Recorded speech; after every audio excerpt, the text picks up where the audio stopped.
Hi friends, welcome to my dreams world. మన సంజయ్ తన darling అయిన పొట్టిదాన్ని 4 సంవత్సరాలు ఎలా చూసుకున్నాడో, ఎలా కాపాడుకున్నాడో వాళ్ళు వీళ్ళు ఎందుకు చెప్పడం, అందుకే తనే చెప్తాడట. హాయ్ హాయ్, ఎలా ఉన్నారు? నేను మీ సంజయ్ని. ఇంకా నా స్టైల్లో నేను చెప్తా, నన్ను ఫాలో అవ్వండి. దానికన్నా ముందు నా గురించి చెప్తా. నా పేరు సంజయ్ రామస్వామి అని అంటాననుకున్నారా? అబ్బే లేదండి, ఉట్టి సంజయ్నే. మరి నా డార్లింగ్ పెట్టిన పేరు చిన్ను. ఏంటో ఈ అమ్మాయి ఇంత పెద్ద ఆకారం ఉన్న నాకు చిన్ను అని పెట్టింది. మీరైతే నాకు స్వీట్గా ఏం పేరు పెడతారో కామెంట్ చేయండి. వయసు 27, హైట్ 6.2, కలర్ ముట్టుకుంటే మాసిపోయేంత, చదివింది డిగ్రీ, వృత్తి క్రికెటర్, హ్యాబీస్ పెద్దగా ఏమీ లేవు. కాలేజ్ డేస్లో నుంచే క్రికెట్ అంటే పిచ్చి, మీకు తెలుసుగా. బట్ మహేందర్ అంకుల్ దయ వలన డబ్బు సంపాదించడమే హాబీ అయిపోయింది. నా వీక్నెస్ నా బుడ్డి, నా పొట్టిది, నా వైఫ్, నా స్ట్రెంగ్త్. ఒకప్పుడు సంయు, బట్ ఇప్పుడు మీరే ఊహించుకోండి. అన్నట్లు నేను ఎలా రెడీ అయ్యానో చెప్పాలి కదా. Blue jeans, light purple formal shirt, full hands. ఎందుకంటే నాకు సంఖ్య తిరిగితే హ్యాండ్స్ మడవాలి కదా. ఇంకా స్టోరీలోకి వెళ్దామా? ఎక్కడి నుంచి మొదలెట్టాలి? మీరు చదివింది అయినా మీకోసం నా హృదయంలో నా పొట్టిదాని గురించి ఉన్న ఫీలింగ్స్. ఫస్ట్ టైం తనని చూసినప్పుడు లంగా ఓణిలో ఎంత ముద్దుగా ఉన్నిందో, అక్కడే నా మనసు నా దగ్గర లేదు. ఆ తర్వాత కొంచెం ప్రాబ్లం వచ్చి అప్పుడు తను నాకు సపోర్ట్గా నిలిచింది. నేను కళ్యాణ్ గాడు క్రికెట్ ఆడుతుంటే వచ్చింది. కావాలనే తనని కిండల్ చేసేవాడిని. తను మూతి ముడుచుకుంటే భలే అందంగా ఉంటుంది, అందుకే అప్పుడప్పుడు తనని ఏడిపిస్తుంటాను. కానీ ఒకసారి నిజంగానే ఏడ్చేసింది.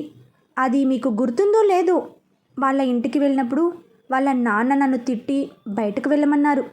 అప్పుడు నేను బాధగా వచ్చేస్తుంటే నా పొట్టిది నా వెనకే వచ్చింది, నన్ను దగ్గరకు తీసుకుంది. అప్పుడు నాకు తనలో మా అమ్మ కనపడింది. నన్ను ఎప్పుడు వదలనని ప్రామిస్ చేసింది. ఆ ఫీలింగ్ లవ్ కాదు, ఎందుకంటే అప్పుడు అది ప్రేమ కాదు, అట్రాక్షన్ అంతే. బట్ ఏదో తెలియని గుబులు. అలా ఆ 2 సంవత్సరాలు బెస్ట్ ఫ్రెండ్ అయ్యింది. ఎంతలా అంటే స్వాతి కళ్యాణ్ల కన్నా నేను తన కోసమే ఎదురు చూసేవాడిని. తర్వాత నా పొట్టిది స్లిమ్ అయిపోయి క్యూట్గా భలే ఉంది. అదేంటో అండి, నేను తన వైపు చూసి మాట్లాడుతుంటే తను మాత్రం ఎటో చూస్తూ ఆన్సర్ ఇచ్చేది కొన్నిసార్లు. అప్పుడు అర్థమైంది నాకు తనంటే ఇష్టమని, తనకి నేనంటే కూడా. అయితే స్వాతి వాళ్ళ చెల్లి వచ్చి ఐ లవ్ యూ చెప్పగానే నాకు టెన్షన్ మొదలైంది. ఎందుకంటే సంయు చూస్తే ఇంకేమైనా ఉందా, నన్ను ఎక్కడ తప్పుగా అర్థం చేసుకుంటుందో అని. అందుకే వీడియో తీసా. బట్ తను వెనక ఉండి చూసేసింది. అయితే తనకు తెలియని విషయం వచ్చి కూర్చుంది కదా. నాకు తన కళ్ళు కన్ఫర్మ్ చేశాయి, నేనంటే తనకు కళ్యాణ్ స్వాతిల కన్నా ఎక్కువ అని, ఇష్టానికి మించి మరేదో ఉందని. ఇంకా సినిమాకి వెళ్తే తన పక్కనే కూర్చోవాలి అని నేను అనుకుంటే కళ్యాణ్ గడు పోటీ అయ్యాడు. సరే ఫస్ట్ నేను కూర్చున్నా, తరువాత వాడు. బట్ అప్పుడు తెలియదు వాడు కూడా తననే ఇష్టపడుతున్నాడని. అయితే ముందు నేను కూర్చున్నప్పుడు తన చేతిని గట్టిగా పట్టుకున్నా. ఏంటో తను నాదే ఎప్పటికీ అనేమో, అది టీనేజ్ ఏంటో, నాకైతే ఎప్పుడు తననే చూడాలనిపించేది. తన కళ్ళలో కనపడే ఫీలింగ్స్ నా కళ్ళని దాటి వెళ్ళలేదు. ఒకరోజు నాకు బాగా గుర్తుంది, నేను కావాలనే ఎగ్జామ్ సరిగా రాయలేదు ఆ రోజు. అది ఎందుకో మీకు తెలుసు, నేను క్రికెటర్ అవ్వాలనే కళ, నేను సాధించాల్సినవి ఎన్నో ఉన్నాయి. కానీ పొట్టిది దూరం అవుతుంది. ఇంకా ఊరు వెళ్ళటానికి బస్ స్టాండ్కి వెళ్తే వాళ్ళు ముగ్గురు వచ్చారు. కళ్యాణ్ గాడి ఫేస్లో ఏదో ఆనందం, స్వాతి ఫేస్లో కొంచెం బాధ. బట్ నలుగురం ఒకే ఊళ్ళో ఉంటాము అని తనే అన్నది. ఇంకా సంయు ఏం మాట్లాడదే, నాకు ఏడుపు వచ్చేస్తోంది. అప్పుడు ఓపెన్ అయింది సంయు. తను కళ్యాణ్తో పాటు డిగ్రీలో చేరకుండా డ్యాన్స్ క్లాస్ చేరుతోంది అని చెప్పింది. అది కూడా నా కోసం. అంతే, ఆ క్షణంలో తనని పైకి లేపి గిరగిర తిప్పాలనిపించింది. నా కోసం వాళ్ళ నాన్ననే ఎదిరించింది. ఇది తను నా కోసం చేసిన ఫస్ట్ సాక్రిఫైస్. ఆ రోజు నేను ఫిక్స్ అయ్యా, సంయు పాపే నా లైఫ్ పార్ట్నర్ అని. ఇంక నేను క్రికెట్ కోచింగ్కి, తను డ్యాన్స్ క్లాస్కి చేరాక ఒకరోజు మీకు తెలుసు నేను బాగా ఆడానని అందరూ కంగ్రాట్స్ చెప్తుంటే నా పొట్టిది జెలస్ ఫీల్ అయింది. లేచి వెళ్ళిపోతుంటే నేను వెళ్ళా తన వెనకే. నన్ను చూసి దాక్కుంది. నాకు టెన్షన్. వెనకే వెళ్ళాను. కోపంగా మూతి ముడిచింది ముద్దుగా. అంతే. ఆ రోజు నుండి ఇప్పటి వరకు తను అలా మూతి ముడిస్తే నాకైతే ముద్దు పెట్టాలని అనిపిస్తుంది. అందుకే తొలి ముద్దు పెట్టేశా. వెంటనే ప్రపోజ్ చేసేసా. తన కళ్ళలో నా మీద ప్రేమ నాకు కనపడింది. వెంటనే సేమ్ టు యూ చెప్తుందేమో అనుకున్నా. ఫీల్ అయ్యా. కానీ క్లారిటీ ఇచ్చింది. చెప్తా, ఇప్పుడు కాదు, ఇక్కడ కాదు, ఇలా కూడా కాదు అని. అంతే. ప్రపంచాన్ని జయించినంత ఆనందం. తర్వాత డాక్టర్ పాప కోసం మా కోబ్రా గాడు అండ్ గ్యాంగ్తో ఫైట్. అంత రిస్క్ తీసుకుని ఫైట్ చేస్తే అప్పుడైనా ఎస్ అంటుందేమో అనుకున్నా. లేదు. ఆ రోజు నైట్ వాళ్ళకి కాపలా. అక్కడే వాళ్ళ ఇంటికి దూరంగా దోమలతో డ్యూయెట్స్ పాడుతూ నేను, వినోద్, శశి. ఒకటి చెప్పండి, ఎవరో వచ్చి వాళ్ళని అటాక్ చేస్తారేమో అని ఇంకా ఈ పొట్టిది నాకు ఓకే కూడా చెప్పలేదు. తన కోసం రాత్రంతా మేల్కొని ఉన్నా. మరి అన్నేళ్ళు లవ్ చేసుకుని పెళ్ళయ్యాక నా భార్యని ఒంటరిగా వదిలేస్తా అని ఎలా అనుకున్నారు? నెక్స్ట్ తను నాకు ప్రపోజ్ చేసింది. ఇంక నా ఆనందానికి అంతే లేదు. ప్రపంచాన్నే జయించినంత ఆనందం కలిగింది. ఆ తర్వాత మీకు తెలుసు, మా అంకుల్ సంయుని తీసుకెళ్ళిపోతా అంటే పాపం తను ఎంత బాధపడిందో. వాళ్ళతో రానని గట్టిగా చెప్పింది. నేను జున్ను ద్వారా నా ప్రయత్నాలు చేసినా తను నన్ను వదిలి రానని స్పష్టంగా చెప్పింది. అంత ప్రేమ నా మీద తనకు. ఆ తర్వాత మేము రీసెర్చ్కి వెళ్ళిన రోజు నన్ను ఎంత మోటివేట్ చేసింది, అది నేను ఎప్పుడూ మర్చిపోను. మూడోది, నా మీద నాకు నమ్మకం పెరిగింది అంటే తన మాటల వలనే. ఆ తర్వాత కేకే గ్రూప్స్ వాళ్ళు కాంపిటీషన్ పెడితే అందులో విన్ అయినందుకు వచ్చిన అమౌంట్ నాకే ఇచ్చింది. ఎందుకు? నా స్టడీస్ కోసమా? కాదుగా. అది మీకు తెలుసు. నేను వద్దు, నువ్వే ఉంచుకో అని నేనంటే నేను నువ్వు వేరు కాదు, మనం అన్నది. అంత అమౌంట్ నా గోల్ కోసం నాకు ఇచ్చింది. అది తన ప్రేమ. ఒకసారి నేను మా ఊరు వెళ్ళా. మా అమ్మది యాన్యువల్ సెరమనీ. నా టెన్షన్లో నేనుండి ఫోన్ సంగతి మర్చిపోయా. జనరల్గా జెంట్స్ ఏంటంటే ఏదైనా పనిలో పడితే ఫోన్, పెళ్ళాం, లవర్ ఇలాంటివి పక్కన పెడతారు. కావాలని కాదు, బట్ ఎవరి అలవాటు వారిది. నేను అదే చేశా. నాకు ఆల్రెడీ మా పిన్నితో ప్రాబ్లమ్స్.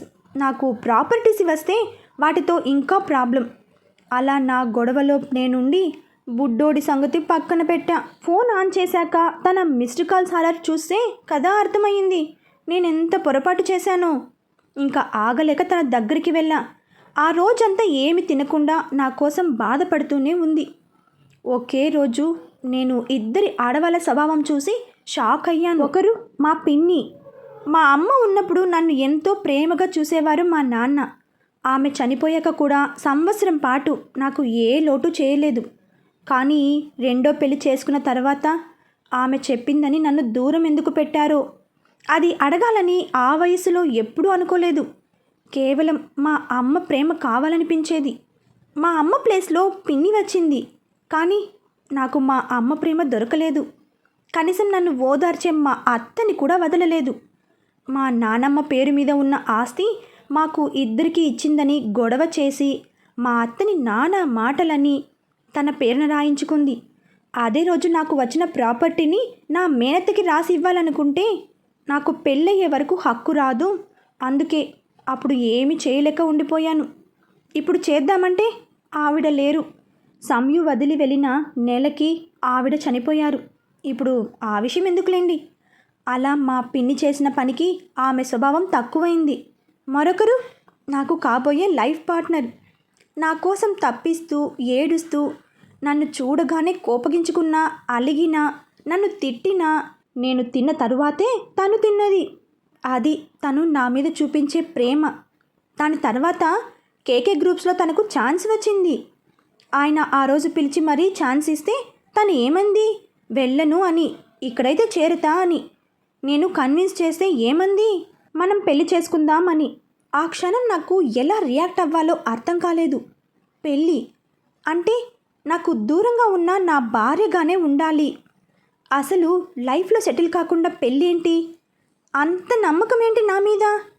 నాకు ఎంత సంతోషం కలిగిందంటే ప్రపంచంలో అందరికన్నా నేనే అదృష్టవంతుడిని అని. నా కెరీర్ ఎలా ఉంటుందో, నేను నా గోల్ రీచ్ అవుతానో లేదో కూడా తెలియదు. అలాంటి పరిస్థితిలో తను నన్ను ఎలా నమ్మింది?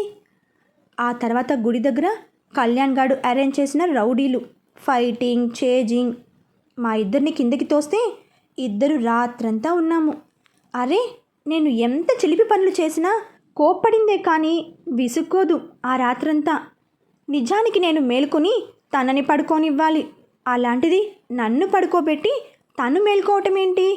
అడిగితే చిన్ని బాబులా నువ్వు పడుకుంటే నేనెలా పడుకుంటా అంటుందేంటి? మరి తనలో నాకు అమ్మ అందుకే కనపడుతుంది. నా దృష్టిలో ఆ రోజు తను ఎక్కడికో వెళ్ళిపోయింది. అసలు తర్వాత తను ఎంత చేసింది? డ్యాన్స్ మాస్టర్గా కొరియోగ్రాఫ్ చేసి సంపాదిస్తూ సగం నా కోసం ఇచ్చేది. నా కోసం యూట్యూబ్ ఛానల్ పెట్టింది. దాని ద్వారా వచ్చే ప్రతి పైసా నాకే ఇచ్చేది. ఎంత పిచ్చిది అంటే తనకంటూ ఏమీ దాచుకోలేదు. ఎంత సంపాదించినా నాకే ఇచ్చేసింది. తర్వాత నేను ఇంకా ట్రైనింగ్ చేస్తున్నా. కానీ తను అప్పటికే టాప్ కొరియోగ్రాఫర్. అయినా నా మీద ప్రేమ ఏమాత్రం తగ్గలేదు. నాతో కలిసి నడవటానికే రెడీ అయ్యింది.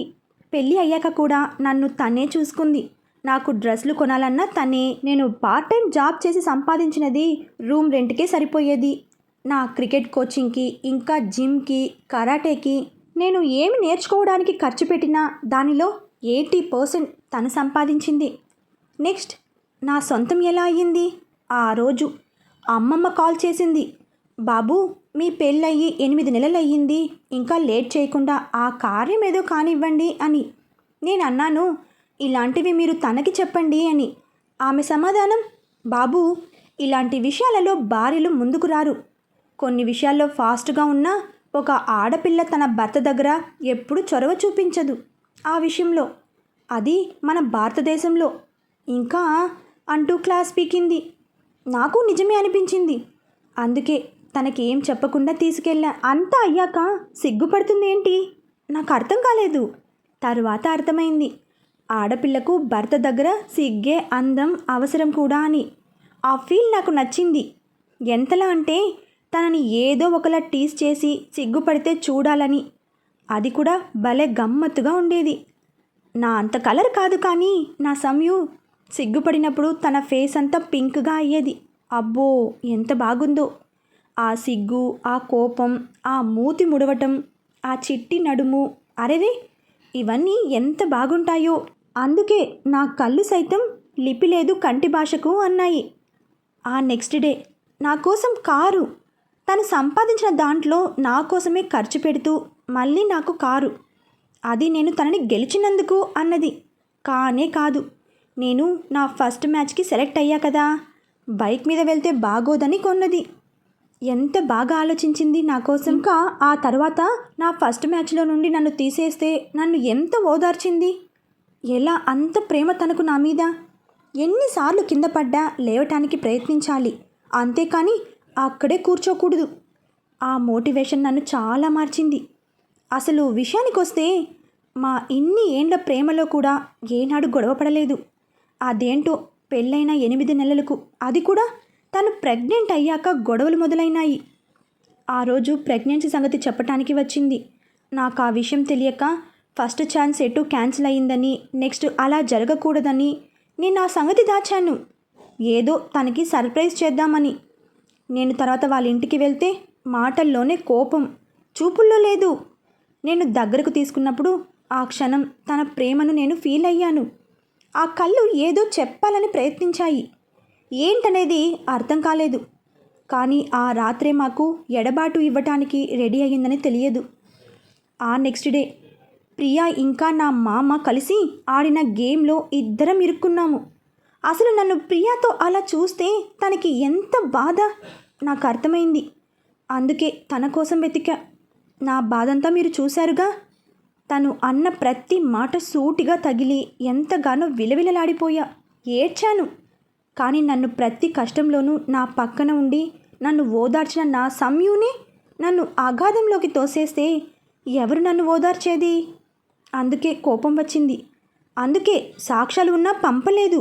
ముందు బాధ, తర్వాత కోపం, ఆపై ఆవేశం. ఇవే నా ఫీలింగ్స్. అది కూడా కేవలం కొన్ని నెలలు మాత్రమే. కానీ నేను తనని ఎందుకు క్షమించాను? ఎందుకు దగ్గరగానే ఉండి దూరంగా ఉన్నట్టు యాక్ట్ చేశాను? కారణం నేను పైన చెప్పిన 12 పాయింట్లు. అవి కూడా తనే గుర్తు చేసింది. ఎప్పుడంటే బెంగళూరులో తనని చూసి కోపంతో ప్రియ దగ్గరకు వెళ్ళి అలా నా ప్రేమను నిరూపించుకున్న తర్వాత ఒకరోజు జరిగిన ఒక ఇన్సిడెంట్ నాకు తన మీద కోపం తగ్గిపోయి తనని మళ్ళీ నా దగ్గరకు తెచ్చుకోవాలనిపించింది. కాదు, నేనే తనకు దగ్గర అవ్వాలి అనిపించింది. అది ఏంటంటే నేను ఏదో పని మీద స్వాతికి ఫోన్ చేశాను. అప్పుడే తెలిసింది స్వాతికి పెళ్లి కుదిరింది అని. మీకు తెలుసు నేను వెళ్ళలేదని. అసలు ఏం జరిగిందంటే ఆ రోజు ఏంట్రోయ్ 2 మ్యాచ్లు ఆడి గెలిచేసరికి మరి అంత కళ్ళు నెత్తికొచ్చాయా అని అన్నది స్వాతి. కళ్ళు నెత్తి మీద ఉంటే నువ్వెలా కనబడతావు? కానీ నాకు ట్యాక్స్ ఫైల్ చేయి, డీటెయిల్స్ పంపిస్తా. ఇంకో నెల వరకు బిజీరా, కుదరదు. అదేంటి? పెళ్ళి కుదిరింది నాకు. చచ్చాడు పాపం. ఎవడాడు? రే కొట్టానంటే చూడు. Give some respect. అబ్బో ఏం చేస్తాడు సదరు బాబు, డాక్టర్ బాబు అంటూ సిగ్గుపడుతూ చెప్పేసరికి ఏంటి సిగ్గా? మనకి సెట్ అవ్వదు, వదిలే. సంజు నీకొకటి చెప్పాలి. వింటానంటే చెప్తా, వినను అని నువ్వు ఫిక్స్ అయితే చెప్పకు. అది కాదురా సంయు. సరే సీఏ పాప, నేను వేరే ఆల్టర్ని వెతుక్కుంటా. రే నేను నీకు ఒకటి చెప్పాలి. తనకి అబార్షన్ అయ్యి నాకు తెలుసు. అయితే ఏంటి ఇప్పుడు అన్నాడు కోపంతో. సంజయ్ నువ్వేనా? తను ఏదో తప్పుగా అర్థం చేసుకుంటే మాత్రం నువ్వు కూడా తనని. అమ్మా నీ ఫ్రెండే గొప్ప, తనే మంచిది, నేనే క్యారెక్టర్ లేని వెధవని. చాలా తాలిబొట్టు పంపిన ఆమె గ్రేటు. అయినా కూడా నేను క్షమించాలి. 2 నెలల క్రితం వెళ్ళా, రోడ్డు మీద ప్రోగ్రామ్స్ పెట్టి అందుకు కూడా నేనే కారణమని ఏడుస్తోంది. నేను చెప్పేది విన్నప్పుడు నేనెందుకు తన గురించి వినాలి? నాకేం చెప్పకు. అది కాదురా, పాపం ఏదో డ్యాన్స్ క్లాస్ పెట్టి ప్రాబ్లం వచ్చి. ప్రాబ్లం? ఏం మాట్లాడుతున్నావు? వాళ్ళ బాబు సౌండ్ పార్టీనేగా. అయినా నాకెందుకు ఇవన్నీ అని కాల్ కట్ చేశాడు. తర్వాత తన ఫోన్కి స్వాతి వెడ్డింగ్ కార్డ్ పిక్ వచ్చింది. చూశాడు. ఇంకో 15 రోజుల్లో పెళ్ళి. ఆల్రెడీ ఆ డేట్కి మ్యాచ్కి కమిట్ అయ్యాడు. Tight schedule. వెళ్ళాలా వద్దా? వెళ్తే ఆ రాక్షసి వస్తుంది. అవును ఏంటి ప్రాబ్లం అంటోంది స్వాతి? ఏమై ఉంటుంది అంటూ ఆలోచిస్తూ ఈ మధ్య తనకు బెంగళూరులో పరిచయమైన ఒక డైరెక్టర్కి కాల్ చేశాడు. సార్ నాకు ఒక ఫేవర్ కావాలి. ఆయన చెప్పండి సంజయ్, నాకు ఇంకో 2 రోజుల్లో బెంగళూరులో షెడ్యూల్ ఉంది. మీ మనిషిని కేఆర్పురంలో బాగా తెలిసిన వాళ్ళని నా దగ్గరకు పంపండి. ఓకే తప్పకుండా అని కాల్ కట్ చేశాడు. అయితే మనోడు అప్పటికి ఇంకా తన ఉంటున్న ఫ్లాట్ కొనలేదు. కానీ ఇప్పుడు ఉండే ఇల్లు మాత్రం తనకి నచ్చినట్లుగా దగ్గరుండి మరి కన్స్ట్రక్ట్ చేయించడం మొదలెట్టాడు. ఆ నెక్స్ట్ డే షూటింగ్కి వెళ్తుంటే కార్ ఏదో ప్రాబ్లం వచ్చి ఆగిపోయింది. బాబు ఇంకా క్యారవాన్ కొనలేదు. కారు కూడా తనే డ్రైవ్ చేసేవాడు. దిగి ఏమైందో చెక్ చేసుకుంటుంటే పక్కనే ఇంకో కారు వచ్చి ఆగింది. అందులో నుండి ఒక అతను దిగి సంజయ్ గారు ఏదైనా ప్రాబ్లమా అని అడిగాడు. సంజయ్ తనని చూసి అవునండి అనగానే అతను వచ్చి 5 నిమిషాల ప్రాబ్లం సాల్వ్ చేసి కారు స్టార్ట్ చేశాడు. సంజయ్ నవ్వుతూ థ్యాంక్స్ అండి అంటూ షేక్ హ్యాండ్ ఇచ్చాడు. అయ్యో పర్లేదు సార్, మీరు నాకు తెలుసు కాబట్టి ఆగి మరీ హెల్ప్ చేశాను. ఓ మ్యాచ్లో చూసేసరికి గుర్తుపట్టారా? మీరు ఆ ఫీల్డ్కి రాకముందే నాకు తెలుసు. ఆ రోజు మీ వైఫ్కి యాక్సిడెంట్ అయితే హాస్పిటల్లో అడ్మిట్ చేసింది నేనే. సంజయ్ ఫేస్లో ఫీలింగ్స్ మారాయి. ముందు కోపం, వెంటనే బాధ, ఆ తర్వాత ప్రేమ. మీ పేరు అని అడిగాడు. భాష. ఓకే భాష, ఆ రోజు తనని హాస్పిటల్లో టైంకి జాయిన్ చేశావు, చాలా థ్యాంక్స్. అవును నేను నిన్ను చూడనే లేదు అక్కడ. మరి నేనే తన హస్బెండ్ అని నీకెలా తెలుసు? అది నేను మేడంని జాయిన్ చేసి బ్లడ్ ఇచ్చాను. ఆ తర్వాత చాలాసేపు ఉన్నాను సార్. అప్పుడే వెళ్ళాను. కొంచెం దూరం వెళ్ళేసరికి ఈ హడావిడిలో నా బ్యాగ్ అక్కడ వదిలానన్న విషయం గుర్తొచ్చి లోపలికి వచ్చేసరికి మీరు అప్పుడే వచ్చారు. సంజయ్ కామ్గా కారుకి ఆనుకుని చేతులు కట్టుకుని వింటున్నాడు. కాసేపు ఇద్దరూ ఏం మాట్లాడలేదు. అదంతా అయిపోయింది. మీరు ఎక్కడైనా వర్కింగా? ఇప్పుడు ఒక ఆఫీసర్ గారింట్లో డ్రైవర్గా చేస్తున్నాను సార్. అయితే ఆయన ట్రాన్స్ఫర్ అవ్వటంతో వెళ్ళిపోతున్నారు. మళ్ళీ జాబ్ వెతుక్కోవాలి. అవునా, నాకెటు డ్రైవర్ కావాలి. నువ్వు అక్కడ రిలీఫ్ అయ్యాక వచ్చి నా దగ్గర జాయిన్ అవ్వు. థ్యాంక్ యూ సార్, తప్పకుండా వస్తాను అని తను సంజయ్ నెంబర్ తీసుకుని వెళ్ళిపోయాడు. ఆ తర్వాత సంజయ్ ఫుల్ బిజీ టైట్ షెడ్యూల్తో సంయుత్ దగ్గరకు వెళ్ళాలి అనుకుని కూడా వెళ్ళలేకపోయాడు. ఒకరోజు ఒక అతను వచ్చాడు. అతనే సంజయ్ పంపమన్న వ్యక్తి. ఇద్దరు ఈవినింగ్ వెళ్ళారు. సంయుత్ డ్యాన్స్ ప్రోగ్రాం పెట్టిన ప్లేస్కి దూరంగా కారు ఆపాడు. ప్రోగ్రాం జరుగుతూ ఉంది. మా నోడు అది చూసి కళ్ళెగరేసి పర్లేదు. సంజయ్ వచ్చిన అతనితో, మాస్టారు మీరు వెళ్ళి అక్కడ ఏం జరుగుతుందో పుట్టు పూర్వర్తాలు కనుక్కొని రండి చెప్తా అన్నాడు. ఓకే సార్ అనేసి వెళ్ళిపోయాడు అతను. అవును, ఈ టింకరది హైదరాబాద్ వదిలి బెంగళూరు ఎందుకు పట్టుకుందబ్బా? ఓహో, అక్కడ నేను ఒకరిని ఏడ్చా కదా, ఎప్పుడైనా ఎక్కడైనా చూస్తే పాత జ్ఞాపకాలు గుర్తుకు వస్తాయని జంప్ జల్లాని అన్నమాట అనుకుంటూ తనకిష్టమైన మెలోడీస్ పెట్టుకుని వెనక్కి వాలి కళ్ళు మూసుకున్నాడు. వెళ్ళిన సదరు మాస్టారు పావు గంట తర్వాత వచ్చాడు. మనోడు చెప్పండి అనగానే, సార్ ఆ మేడం పేరు సంయుక్త, హైదరాబాద్ నుంచి వచ్చారు. ముందు ఇక్కడ ఫుడ్ ట్రక్స్ పెట్టారు, బాగా క్లిక్ అయ్యాయి. అయితే వరుసగా 4 చోట్ల పెట్టారు, చాలా ప్రాఫిట్స్ వచ్చాయి. అయితే ట్రాఫిక్ ప్రాబ్లం అనో క్రౌడింగ్ వల్లనో డిస్టర్బెన్స్ అనో 4 చోట్ల ఒక్కసారి ప్రాబ్లమ్స్ వచ్చాయి. ఇది ఎవరో కావాలని చేస్తున్నారా? అయితే ఆ మేడం వచ్చిన ప్రాఫిట్స్తో కొంత బ్యాంక్లోనే కలుపుకుని నెల క్రితమే ఇక్కడ డ్యాన్స్ క్లాస్ పెట్టారు. ఇది కూడా క్లిక్ అయింది సార్. అయితే ఎందుకో వారం నుంచి మళ్ళీ ఏదో ప్రాబ్లం అంట. నో డౌట్ ఇది పక్కా ప్లాన్. ఎవరో తనని టార్గెట్ చేశారు. అయినా ఆ మేడం తగ్గలేదు సార్, తన వేలో తను ఉన్నారు అని చెప్పి ఆపాడు. మరి తనకి హెల్ప్ చేయడానికి ఎవరున్నారు? వాళ్ళ నాన్నమ్మ గారు, ఇంకా వాళ్ళ ఫ్రెండ్. వాళ్ళ బాబు ఎందుకు రాలేదో? థ్యాంక్ యూ మాస్టారు, అవసరమైతే మళ్ళీ చెప్తా, మీరిక వెళ్ళొచ్చు. అతను వెళ్ళిపోయాడు. సంజయ్ అక్కడే ఉన్నాడు. అరగంట తర్వాత మన పాప నాన్నమ్మ ఎక్కడికో వెళ్ళటం చూసి తను కారు దిగి జర్కిన్ వేసుకుని క్యాప్ పెట్టాడు. వాళ్ళ వెనకే వెళ్ళాడు. 10 నిమిషాల తర్వాత వాళ్ళు ఒక పార్కుకు వెళ్ళి కూర్చున్నారు. తను వాళ్ళ వెనకే కూర్చుని ఇయర్ ఫోన్స్ పెట్టాడు. తను పాటలు వింటున్నట్టుగా. ఏంటో సంయు, నీ జీవితం ఎన్ని మలుపులు తిరుగుతోంది, నాకు బాధగా ఉంది. లైఫ్ అంటే అంతే కదా నాన్నమ్మ, మలుపులు తిరుగుతూనే ఉంటుంది అన్నది డల్గా. పెళ్ళి చూస్తే అలా అయిపోయింది. పోనీ ఏదో ఈ రెస్టారెంట్లో అయినా నెట్టుకొస్తున్నావు అనుకున్నా.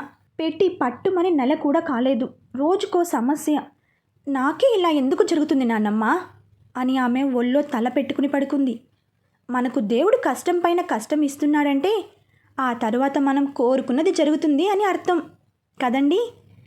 ఆమె సంయుతల నిమురుతూ, ధైర్యం ఎక్కువ ఉన్న వాళ్ళకి భగవంతుడు ఎక్కువ కష్టాలు ఇస్తాడేమో. సంయు ఏడుస్తూ, నా ధైర్యం సంజయ్ అని నువ్వే అనేదానివి. తను వెళ్తూ నా ధైర్యాన్ని తీసుకెళ్ళిపోయాడు. ఆ మాట మా నోడి గుండెలకు తాకింది. ఆమె, ఊరుకో తల్లి, మా అమ్మ కదూ, పోనీ ఒక పని చేయి, మీ నాన్న సహాయం తీసుకో, అప్పుడు వచ్చి ఏదో అమౌంట్ ఇస్తానని అన్నాడుగా, ఆ డబ్బుతో కొంచెం పెద్దగా డ్యాన్స్ క్లాస్ స్టార్ట్ చేస్తువు. ఆయనకి ఇష్టం లేని పని చేసి బొక్కబోర్లా పడింది చాలు. ఆయన ముందు చేయి చాపడం ఇష్టం లేదు. ఇలాంటి మాటలు బాగానే వస్తాయి అబ్బా కూతులకి. సంయు పైకి లేచి కళ్ళు తుడుచుకుంటూ, ఆయన గారు 2 మ్యాచ్లు ఆడి కొత్తగా కార్లు ఇళ్ళు కట్టుకుంటూ బాగానే ఉన్నాడు, నన్నే ఇలా వదిలేశాడు. ఆ విషయం నీకెలా తెలుసు సంయు? పేపర్ చూడు, సోషల్ మీడియాలో చూడు, సార్ గురించే. అబ్బో, విడిపోయినా మీ ఆయన గురించి బాగానే తెలుసుకుంటున్నావు. ఆయన, అవును తెలుసుకోవాలి, నా సపోర్ట్తో ఎదిగి నన్నే ఎగిరి తన్నాడు, అందుకే తెలుసుకోవాలి. నీ మొహం, నీ వెనుక కూర్చుని వింటున్నా అది కూడా తెలుసుకోలేదు. ఎంత చేశాను ఆయన గారి కోసం అంటూ ఆ 12 పాయింట్స్లో 3 పాయింట్స్ మాత్రమే చెప్పింది. సంయు, ప్రేమ ఫలితం ఆశించకూడదు. నువ్వు తన కోసం చేసేటప్పుడు ఏమాత్రం స్వార్థం లేకుండా చేశావు. ఇప్పుడు విడిపోయారని నీ సహాయానికి ప్రేమకు ఫలితం అనే పేరు పెట్టకు. నిజమే, నేను చేసేటప్పుడు ఆయన గారిని నా సొంతం కాదు, నేనే తను, తనే నేను అనుకుని చేశాను. ఎవరు అవునన్నా కాదన్నా ఈరోజు నేను పడే బాధకు కారణం తనే. ఇక్కడ మన సంజయ్ ఆలోచనలో పడ్డాడు. సరే పద నాన్నమ్మ, ఇంక వెళ్దాం అంటూ లేచింది. వాళ్ళు వెళ్ళిపోయిన తర్వాత కూడా సంజయ్ అక్కడే కూర్చుండిపోయాడు. చల్లగాలి వీస్తోంది. తనకి మాత్రం ఆ ఫీల్ తగలటం లేదు. పసిపిల్లల అరుపులు కేకలు కూడా తనకి వినిపించడం లేదు. అంత ఆలోచనల్లోకి వెళ్ళిపోయాడు. కొంతసేపు తర్వాత ఏదో నిర్ణయానికి వచ్చినట్టు తనకి సంయుతో విడిపోయిన ఈ 6 నెలలుగా తనకి ఎన్నో జవాబులు దొరకని ప్రశ్నలకు ఈరోజు అన్నీ దొరికేశాయి. ఈ 6 నెలలు ఏది దూరమైందో అది దొరికింది. అంతే, పైకి లేచాడు. ముందు చిన్నగా నడుస్తున్నాడు, ప్యాంటు జోబిలో చేతులు పెట్టుకుని. పిల్లలు ఆడే బంతి వచ్చి తన కాళ్ళ దగ్గర పడింది. 2 పిల్లలు వెతుకుతున్నారు. సంజయ్ ఆ బాల్ని తీసుకుని విసిరేశాడు. వాళ్ళకి కావలసినది దొరకగానే వాళ్ళ ఆనందం చూశాడు. అంతే, ఫుల్ క్లారిటీ. యాహూ అంటూ పరుగెత్తుకుంటూ వెళ్ళాడు. ఇదిగో బాబు, నిన్నే. ఎందుకు అంత ఆనందం? మాకు చెప్పొచ్చుగా. సంజయ్ వెనక్కి తిరిగి మనతో, నేను మళ్ళీ నా పెళ్ళాన్ని ప్రేమించబోతున్నాను. యాహూ. ఏంటి? నీ పెళ్ళాన్ని నువ్వు మళ్ళీ ప్రేమించడం ఏంటి? కొన్ని పనులకి అర్థం చెప్పేదానికన్నా చేసి చూపిస్తేనే తెలుస్తుంది అంటూ వెళ్ళిపోయాడు. ఓహో, నాకిప్పుడు అర్థమైంది. మరి మీకు ఆ రోజు దర్శన్ సంయు దగ్గర చెప్పాడుగా అన్న మిమ్మల్ని ప్రేమిస్తున్నాడు అని. అది ఎలానో తర్వాతి అప్డేట్లో తెలుసుకుందాం.